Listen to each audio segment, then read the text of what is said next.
+2 political science. आज का जो प्रीवियस ईयर इम्पोर्टेंट क्वेश्चन है वो है, भारत में एक पार्टी का प्रभुत्व मैक्सिको की एक पार्टी प्रणाली से किस प्रकार भिन्न है?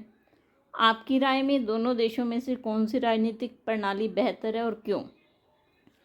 देखिए, जो मैक्सिको में पार्टी थी वो संस्थागत क्रांतिकारी पार्टी, जिसे हम PRI भी कहते हैं, इसे राष्ट्रीय क्रांतिकारी पार्टी के नाम से भी जाना जाता है। इसकी स्थापना 1929 में हुई।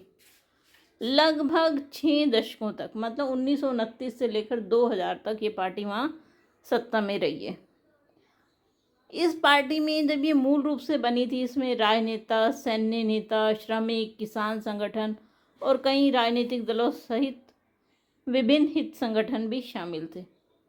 लेकिन जो इसका संस्थापक था PRI पार्टी का, प्लूटार्को एलियास केलस, उसने पार्टी पर कब्जा कर लिया और हर बार चुनाव हो रहे थे, लेकिन जीत किसी को मिल रही थी? PRI पार्टी को।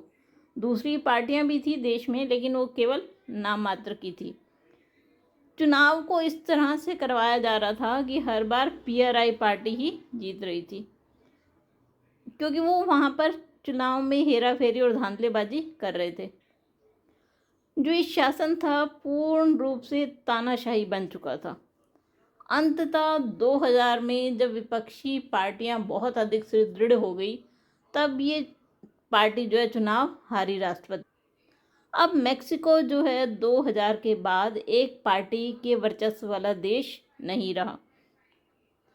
हालांकि PRI पार्टी ने जो लोकतंत्र होता है उस पर बहुत लंबे समय तक अपना प्रभाव डालकर रखा है। उसने लोकतंत्र को निष्पक्ष रहने नहीं दिया।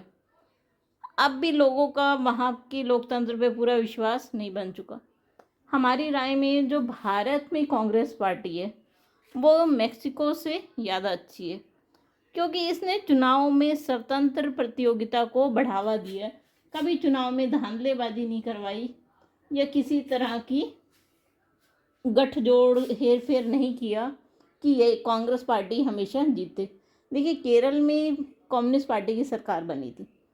जब भारत में पहले 3 आम चुनाव में कांग्रेस का प्रभुत्व था, तब भी केरल और दूसरे राज्यों में अन्य पार्टियों की सरकार बनी। तो इस प्रकार हम कह सकते हैं कि जो भारत की एक दलीय प्रणाली है वो मैक्सिको से बेटर है। धन्यवाद।